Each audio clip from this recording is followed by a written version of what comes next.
जो पुलवामा में एक तो हसास इलाका है, इसमें कोई शक नहीं है। हसास इलाका है ही पुलवामा डिस्ट्रिक्ट। कम परसेंटेज यहाँ वोटों की हुई है, इसकी जिम्मेवार यहाँ के सिर्फ लोग नहीं है, इसके जिम्मेवार यहाँ की जो डिस्ट्रिक्ट एडमिनिस्ट्रेशन है वही जिम्मेवार है इसकी। कोई कंपेन करने नहीं दे दी गई, कोई भी कैंडिडेट किसी भी कैंडिडेट को बाहर निकलने की इजाजत ही नहीं थी, उसको बाहर इलाके में जाने ही नहीं दिया। जब कंपेन ही नहीं हुई, जब कंपेन कोई कैंडिडेट करेगा तभी वोट पड़ेगी। जब कैंडिडेट को कंपेन ही करने नहीं दे दिया गया तो नेचुरली वोट नहीं पड़े। एक खास तबके को, एक खास पार्टी को वो बाहर निकलने देते थे, और बाकी जो पार्टीज थी जिसमें नेशनल कॉन्फ्रेंस, पीडीपी या बाकी पार्टी शामिल है, कांग्रेस भी शामिल है, उनको बाहर नहीं निकलने देती थी। उसका भी कैंडिडेट का भी रिजल्ट निकल गया। उसको ये कल ही बता दिया गया कि आप कोई खुशी का तो ये जो आपको जिसको खुशी का यहाँ जाहिर करनी थी, अपनी खुशी जाहिर करनी थी, उसको ये कह दिया गया कि नहीं, आप खुशी जाहिर नहीं कर सकते। इसी वजह से यहाँ पोलिंग परसेंटेज कम हुई। डिस्ट्रिक्ट एडमिनिस्ट्रेशन की वजह से उन्होंने जो खौफ पैदा किया है, जो उन्होंने यहाँ जो कैंडिडेट पैदा हुए उनमें खौफ पैदा किया है, और लोगों में भी ये खौफ पैदा हो गया कि जो भी फार्म भरता है, जो भी कैंडिडेट खड़ा हो जाता है, उसको वो बंद करते हैं। इसीलिए वोटिंग परसेंटेज कम हुई। इसकी जिम्मेवार यहाँ डिस्ट्रिक्ट एडमिनिस्ट्रेशन है। डिमोलिशन हुई है कुछ इलाकों में, इलेक्शन के दौरान यहाँ डिमोलिशन हुई है, चाहे ऊंतीपोरा में हुई। कम से कम डिमोलिशन के लिए तो नोटिस तो भेजनी पड़ती है लोगों को। नोटिस उनको भेजनी है कि चलो ये पहले नोटिस भेज दे कि आप खाली कर दो इस जगह को, आप इस पर गैर कानूनी तौर पर काबिज हो, ये नोटिस भेजनी पड़ती है पहले कुछ। लेकिन यहाँ उसकी कोई नोटिस का कोई रवाज ही नहीं है यहाँ डिस्ट्रिक्ट एडमिनिस्ट्रेशन में।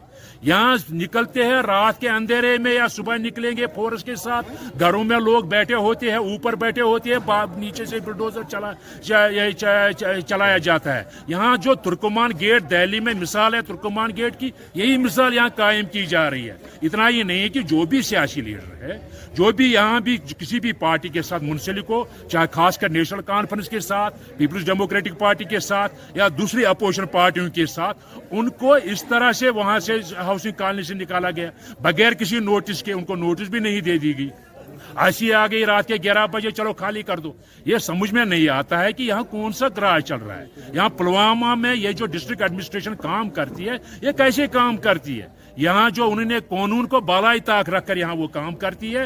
यहाँ किसी कोई कानून नहीं चलता है। यहाँ मुझे पता है यहाँ पुलवामा में लाकोनियत चलती है। यहाँ मैं डिस्ट्रिक्ट प्रेसिडेंट हूँ नेशनल कॉन्फ्रेंस का, मैंने इलेक्शन लड़े हैं, मैं एमएलए 6 साल रहा हूँ, लेकिन इस वक्त भी सिक्योरिटी के लिए मैं तड़प रहा हूँ। मुझे कोई सिक्योरिटी नहीं है, न मुझे दी जा रही है, न मुझे घर पर रहने दिया जा रहा है, न मैं इस वक्त दफ्तर में रह रहा हूँ, रात को भी यही रह रहा हूँ, लेकिन मुझे बाहर नहीं निकलने दे दिए हैं। और बाकी जो लोग हैं जो कल से आ गए सियासत में, चाहे वो, लेकिन अगर वो बीजेपी के साथ है, वो अपनी पार्टी के साथ है, उनको सिक्योरिटी दी जा रही है, उनको गार्ड दिया जा रहा है। हमें नहीं दिया जा रहा है, हमें तंग किया जा रहा है। नेशनल कॉन्फ्रेंस के वर्कर को तंग किया जा रहा है, पीडीपी के वर्कर को तंग किया जा रहा है, बाकी जो अपोजिशन कांग्रेस हो या और कोई हो या पीपल्स कॉन्फ्रेंस, उनके वर्करों को तंग किया जा रहा है। और ये खासकर सबसे ज्यादा पुलवामा में हो रहा है, यहाँ तंग किया जा रहा है। मैंने हर एक इलेक्शन लड़ा है।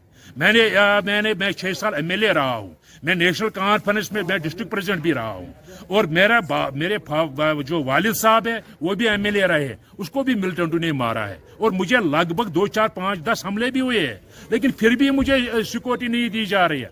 आज ही सिक्योरिटी जो हमारा है, आज ही सिक्योरिटी वो ऑर्डर निकाल रहा है, लेकिन नीचे जो हमारा डिस्ट्रिक्ट एसपी वो नहीं मान रहा है। उसने उस ऑर्डर को बालाए ताक रखकर वो कहते हैं उसको सिक्योरिटी दे दो, लेकिन ये नहीं दे रहा है। ये देखो कि यहाँ क्या हो रहा है अपोजिशन के साथ। जो अपोजिशन की पार्टियां यहाँ, चाहे नेशनल कॉन्फ्रेंस हो चाहे पीडीपी को, उनके साथ कैसे रवैया अख्तियार कर रहे हैं यहाँ की हो। यही वजह है कि कश्मीर जो पुलवामा में है, मैं इस वक्त गवर्नर इंतजाम है, मैं गवर्नर साहब से जो इस वक्त लेफ्टिनेंट गवर्नर है, मैं उसको भी गुजारिश करता हूं कि वो देखे कि पुलवामा में जो परसेंटेज कम हुई है उसकी क्या वजह है। वो देखे, उसकी सबसे बड़ी वजह है यहाँ की पुलवामा की एडमिनिस्ट्रेशन जिसकी वजह से यहाँ कम पोलिंग हुई है।